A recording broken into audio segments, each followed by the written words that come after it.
അസ്സലാമു അലൈക്കും വറഹ്മത്തുള്ളാഹി വബറകാതുഹു. അൽഹംദുലില്ലാഹി റബ്ബിൽ ആലമീൻ വസ്സലാത്തു വസ്സലാമു അലാ സയ്യിദിനാ മുഹമ്മദിൻ വ ആലിഹി വസഹ്ബിഹി അജ്മഈൻ. ക്ലാസ് 7. ഇഹ്ദിനസ് സിറാത്തൽ മുസ്തഖീം. ഇഹ്ദിന എന്ന് പാരായണം ചെയ്യുമ്പോൾ ആദ്യം ശ്രദ്ധിക്കേണ്ടത് ഹംസയാണ്. തൊണ്ടയുടെ താഴ്ഭാഗത്ത് നിന്ന് പുറപ്പെടുന്ന അക്ഷരമാണ്. അതുപോലെ ചില ആളുകൾ ഉച്ചരിച്ചു പോകാറുണ്ട് ഹ്ദീന ഹ്ദീന. അങ്ങനെ ഉച്ചരിക്കുമ്പോൾ ഹംസ വ്യക്തമാകാതെ ഉച്ചരിച്ചു പോകാറുണ്ട്. ശ്രദ്ധയോടുകൂടി ഹംസയെ വ്യക്തമാക്കി ഉച്ചരിക്കുക. ഈ രണ്ടാമതായി ഹ ഉച്ചരിക്കുമ്പോൾ തൊണ്ടയുടെ താഴ്ഭാഗത്ത് നിന്ന് പുറപ്പെടുന്ന ഹ ആണെന്ന് പ്രത്യേകം ശ്രദ്ധിക്കുക. ഏഹ് ഏഹ്. അതുപോലെ ഹാഇനെ ഉച്ചരിക്കുമ്പോൾ ഹാഇൻ്റെ സിഫത്താണ് ഹംസ്, രഹ്വ്, ഇസ്തിഫാല്, ഇൻഫിതാഹ്. ഹംസ് എന്ന് വെച്ചാൽ കാറ്റ് പുറപ്പെടണം, ഉച്ചാരണത്തിൽ കാറ്റ് നടക്കണം. അതുപോലെ തന്നെ രഹ്വ് എന്നാൽ അതിൻ്റെ ശബ്ദവും നടക്കണം. അപ്പോൾ ചുരുക്കത്തിൽ ഇഹ് എന്നുച്ചരിച്ചാൽ മതിയാവുകയില്ല. ഇഹ് തെറ്റാണ്. അതുപോലെ ഇഹ്ദിന എന്നും ഉച്ചരിക്കാൻ പാടില്ല. ഉച്ചരിക്കാൻ പാടില്ലാത്ത രണ്ട് രൂപങ്ങൾ: ഒന്ന് ഇഹ്ദിന, രണ്ട് ഇഹ്ദിന. ഇഹ്ദിന ഇഹ്ദിന എന്ന് ഉച്ചരിച്ചാലുള്ള വിഷയം കൽക്കല ചേർക്കപ്പെടുകയാണ്. കൽക്കല ഹാഇന് ഇല്ലല്ലോ. ഹാഇൻ്റെ സിഫത്താണ് രഹ്വും ഹംസും. അതുകൊണ്ട് ഉച്ചരിക്കേണ്ടുന്ന രീതി ഒരു മയപ്പെടുത്തിയുള്ളതായ ശൈലിയാണ്. രഹ്വ് എന്ന ഹോൾഡിങ്ങും അഥവാ അയഞ്ഞ ഒരു ശൈലി അവിടെ സ്വീകരിക്കേണ്ടതുണ്ട്.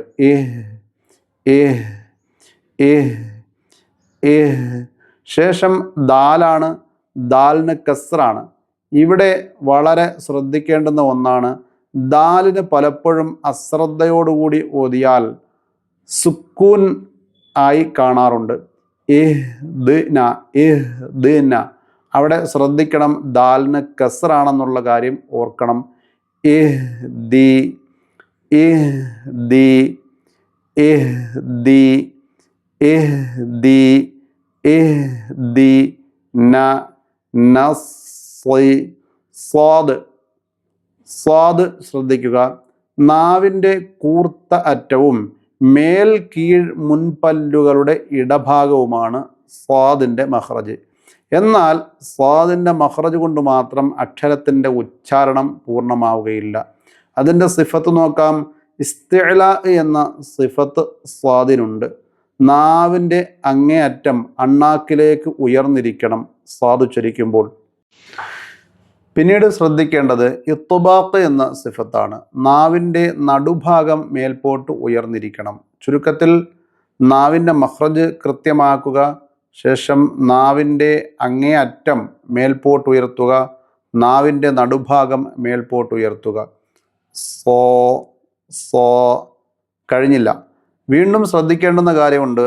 സ്വാദ് ഓതുമ്പോൾ ചില ആളുകൾ സോ എന്ന് ഒകാരത്തിൽ ഉച്ചരിക്കാറുണ്ട്. സോ സോലിഹീൻ സോലിഹീൻ പാടില്ല.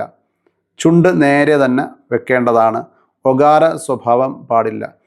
ചില ആളുകൾ സ്വാദിനോടൊപ്പം വാവ് കൂടി ഉച്ചരിക്കാറുണ്ട്. കുറച്ച് നന്നാക്കാനാണ് ഉദ്ദേശിക്കുന്നത്, പക്ഷേ അത് ശരിയല്ല. സ്വ സ്വ സ്വ എന്നിങ്ങനെ ഉച്ചരിക്കാറുണ്ട്. അത് പാടില്ല. ചുരുക്കത്തിൽ ചുണ്ട് രണ്ടും നേരെ വെക്കുകയും മഖ്റജ് കൃത്യമാക്കുകയും ഇത്ബാഖ്, ഇസ്തിഅ്ലാ എന്ന സിഫത്തുകൾ ചേർക്കപ്പെടുകയും ചെയ്തുകൊണ്ട്, അതുപോലെ സഫീർ എന്ന സിഫത്ത് കൂടി ചേർക്കേണ്ടതുണ്ട്. അഥവാ പക്ഷി സ്വരം അരയന്നത്തിൻ്റെ ശബ്ദമാണെന്ന് കിതാബുകളിൽ കാണാം. ചുരുക്കത്തിൽ സ്വാദ് ഓതുമ്പോൾ ശ്രദ്ധിക്കേണ്ടുന്ന ധാരാളം കാര്യങ്ങളുണ്ട്. ഒന്ന്, ചുണ്ട് മുന്നോട്ട് ഒകാര സ്വഭാവത്തിൽ പോകാൻ പാടില്ല. സോ എന്ന് പോകാൻ പാടില്ല.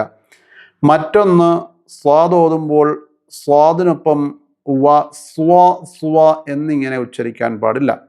മറ്റൊന്ന്, സ്വാദിൻ്റെ മഖ്റജ് കൃത്യമാക്കുക. അതുപോലെ നാവിൻ്റെ അങ്ങേ അറ്റവും നാവിൻ്റെ നടുഭാഗവും മേൽപോട്ടുയർത്തി പക്ഷി സ്വരത്തിൽ ഒരു അരയന്നത്തിൻ്റെ ശബ്ദത്തിൽ കനപ്പിച്ച് ഉച്ചരിക്കാൻ ശ്രദ്ധിക്കുക. സോ സോ സോ സോ. ഇഹ്ദിന സിറാ ഇഹ്ദിന സിറാ. അതുപോലെ റാ നാം നേരത്തെ പഠിച്ചതാണ്. നാവിൻ്റെ തലയുടെ മുതുക് ഭാഗവും മേൽ മുൻപല്ലുകളുടെ ഊന്നും ശ്രദ്ധിച്ച് ഓതുക.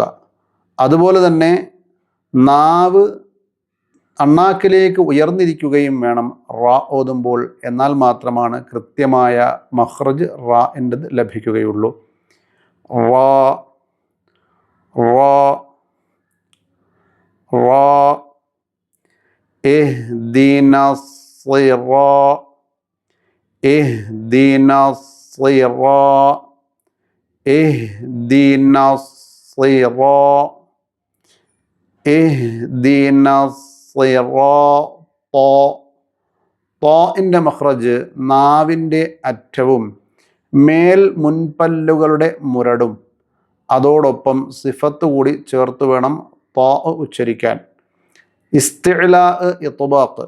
ഇസ്തിഅ്ലാ എന്നാൽ നാവ് അണ്ണാക്കിലേക്ക് ഉയർന്നിരിക്കുകയും അതുപോലെ ഇത്ബാഖ് എന്ന നാവിൻ്റെ നടുഭാഗം മേൽപോട്ട് അണ്ണാക്കിലേക്ക് ഉയർന്നിരിക്കുകയും ചെയ്യുന്ന ശൈലിയിലാണ് തോ ഉച്ചരിക്കേണ്ടത്. തോ തോ തോ. ഇവിടെയും തോ എന്നുച്ചരിക്കാൻ പാടില്ല. ഒകാര സ്വഭാവത്തിൽ ഉച്ചരിക്കാൻ പാടില്ല. തോ പാടില്ല. അതുപോലെ ത്വ ത്വ എന്ന് വാവിനോട് ചേരുന്നതായ ശബ്ദവും ശൈലിയും സ്വീകരിക്കാൻ പാടില്ല.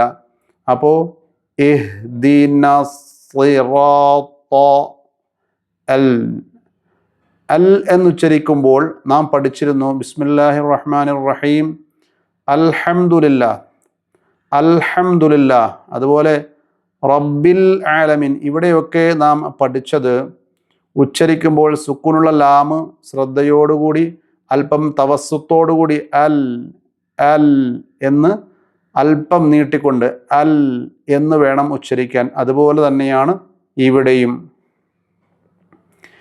ഇഹ്ദിന സിറാത്തൽ ത്വൽ ത്വൽ ത്വൽ ഇഹ്ദിന സിറാത്തൽ മൂ. മീം ഉച്ചരിക്കുമ്പോൾ ശ്രദ്ധിക്കുക. മീം വമ്മോട് കൂടിയുള്ള മീമായതുകൊണ്ട് തന്നെ രണ്ട് ചുണ്ടും മുന്നോട്ട് പക്ഷിയുടെ രൂപത്തിൽ ആകൃതിയിൽ വെക്കേണ്ടതാണ്. മൂ മൂ മൂ. മുസ്തഖീം മുസ്തഖീം. സീനിന് ഹംസ് രഖ്വ് എന്നീ സിഫത്തുകളുണ്ട്. ശബ്ദവും കാറ്റും നടക്കേണ്ടതുണ്ട്. സിമ്പിളായി മുസ്തഖീം എന്നുച്ചരിക്കാൻ പാടില്ല. മുസ് മുസ്ത മുസ്. അപ്പോൾ സീനിനെ അല്പം നീട്ടി ഉച്ചരിക്കുന്നതിൻ്റെ കാരണം അതിൻ്റെ സിഫത്തുകളാണ്. ഹംസ് രഖ്വ് എന്നീ സിഫത്തുകളാണ്. മുസ് മുസ്ത. ശേഷം ത. ത എന്ന് പറയുമ്പോൾ രണ്ട് പുള്ളിയുള്ള ത ആണ് ശ്രദ്ധിക്കുക. ഈ താഇൻ്റെയും നേരത്തെ പറഞ്ഞ തോഇൻ്റെയും മഖ്റജുകൾ ഒന്നാണ്. എന്നാൽ സിഫത്തുകൾ വ്യത്യാസമാണ്. രണ്ടക്ഷരങ്ങളുടെയും ഉച്ചാരണങ്ങളെ വ്യത്യാസമാക്കുന്നത് തന്നെ സിഫത്തുകളുടെ അടിസ്ഥാനത്തിലാണ്. സിഫത്തിൻ്റെ പ്രാധാന്യം നമുക്ക് മനസ്സിലാകുന്നുണ്ടല്ലോ. അവിടെ അപ്പോൾ മുസ്ത മുസ്ത മുസ്ത മുസ്ത ഖീം.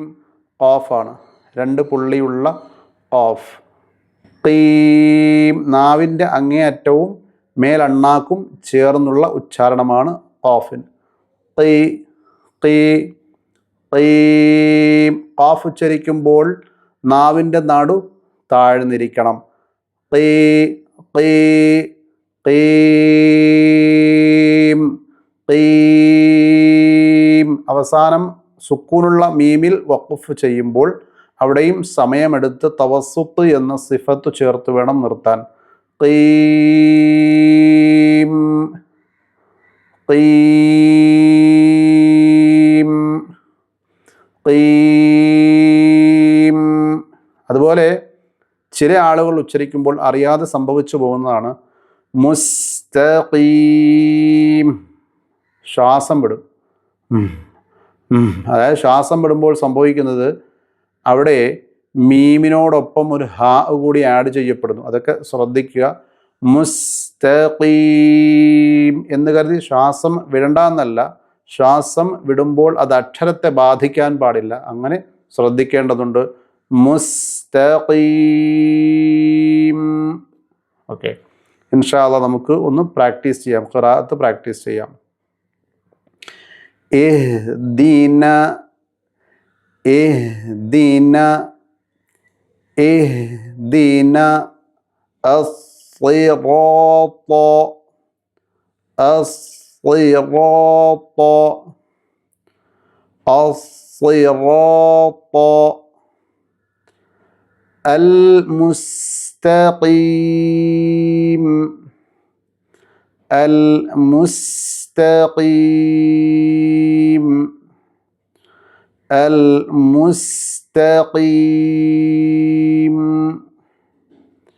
ഇനി ചേർത്ത് ഒന്നിച്ച് പാരായണം ചെയ്യാം. ഇഹ്ദിനസ് സിറാത്തൽ മുസ്തഖീം ഇഹ്ദിനസ് സിറാത്തൽ മുസ്തഖീം